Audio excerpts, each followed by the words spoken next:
እስጢፋኖስ ፊቱ ያብረቀረቀው ሊገሉት የተሰበሰቡ ሰዎች ማለት ነው። ምን ለመካድ እየጣሩ ያሉ ሰዎች ማለት ነው።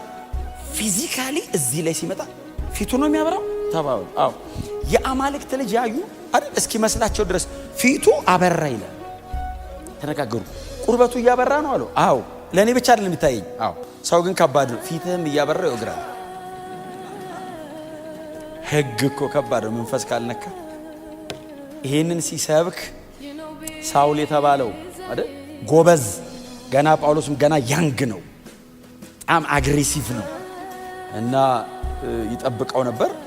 ከከተማ ወደ ዳር አወጡትና በድንጋይ ሲወግሩት አስወጋሪ ሆኖ የወጋሪዎቹ ልብስ ቆሞ ይጠብቃል።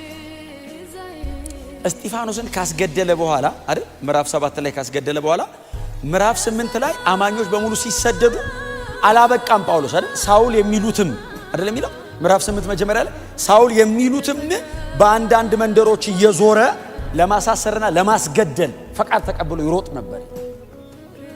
ትላንትና አጠገቡ ያለው ወንድሙ የተገደለበትን ወንጌል ነው ይዞ ፊልጶስ ሰማርያ የገባው።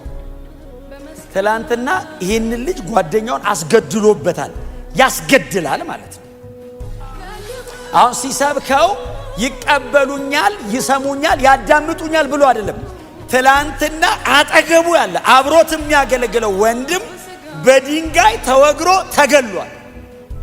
ዛሬ ወደ ሰማርያ ከተማ ሲገባ ፊልጶስ የሰማርያ ከተማ በጣዖታት የተጠቀጠቀች ከተማ ናት። የአሕዛቦች መናኸሪያ ናት። ከአይሁድና አሕዛብ ተጋብቶ የተወለደች ስለሆነች ሊያስገድለው የሚችል መልእክት ይዞ ገዳዮቹ መካከል ቆመ።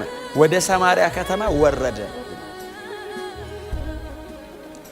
አይ ቲንክ ቴዎፍሎስ ሲያነብ በጣም በጉጉት ነው የሚያነበው። ምክንያቱም የሉቃስ ትረካ በጣም አስገራሚ ነው። በጣም አስገራሚ ነው ትረካውና ቴዎፍሎስ ምዕራፍ 7 እስጢፋኖስ ተገደለ ተብሏል። ቴዎፍሎስ የመጽሐፉ ተደራሲ ማለትና የግሪክ ሀገር ከበርቴና ባለስልጣን ስለነበር ቀጥሎም ደግሞ የመጽሐፉም አሳታሚ ነበር ይሉታል። ተጽፎ እንዲቀመጥ የሚያደርግ ነውና አሁን እንደኔ ሐዋርያ ሥራን ጨርሶ አይደለም እየተመለሰ የሚያነበው የመጀመሪያ አንባቢ ነው። አሁን እናንተ የመጀመሪያ አድማጭ አይደላችሁም፣ ታስታውቃላችሁ አሰማማችሁ። እስጢፋኖስን ከኔ በላይ ደጋግማችሁ ብላችሁት ሊሆን ይችላልና ቴዎፍሎስ ግን እያነበበ ነው። ወይ ምናልባት እንግዲህ ትልቅ ሰው ስለሆነ ክቡር ሆይ ሂዝ ኤክሰለንሲ የሚል ከፊት ስላለው ባለስልጣንም ሊሆን ስለሚችል አጠገቡ የሚያነብለት ሰው ሊኖር ይችላል። እና ምዕራፍ 7 እየተነበበለት በእስጢፋኖስ ስብከት በፊቱ ማብረቅረቅ በጣም ተደንቆ እሺ እያለ ወገሩት። አስወጋሪው ሳውል ነው የሚል እያነበበ ነው። ቀጥሎ ምዕራፍ 8 ይሄ ሳውል የሚሉ ሰውዬ አላቆመም፣ እያሳደዳቸው ነው። ደቀ መዛሙር ተበትኖም አልበቃውም፣ እንደገና ለማስገደል እየሄደ ነው። ይሄ ሳውል የሚሉ ሰውዬ ታሌላ ገና ምዕራፍ 9 ጋር አልደረሰም። ዳነ የሚለውን አላነበበም ገና። ባለስልጣን ነው ብናስይዘው ጥሩ ነው።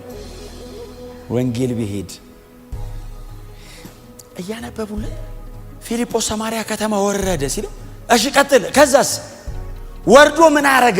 ትላንትና በወንጌል ምክንያት ተገሏል ሰው። ተወው ይሄን ወንጌል። ሰማርያ ከተማ ገብቶ ነገደ። ሰማርያ ከተማ ገብቶ ሌላ ርዕስ ያዘ። ሰማርያ ከተማ ገብቶ ኑሮን ቀጠለ። ክርስቶስን ሰበከው።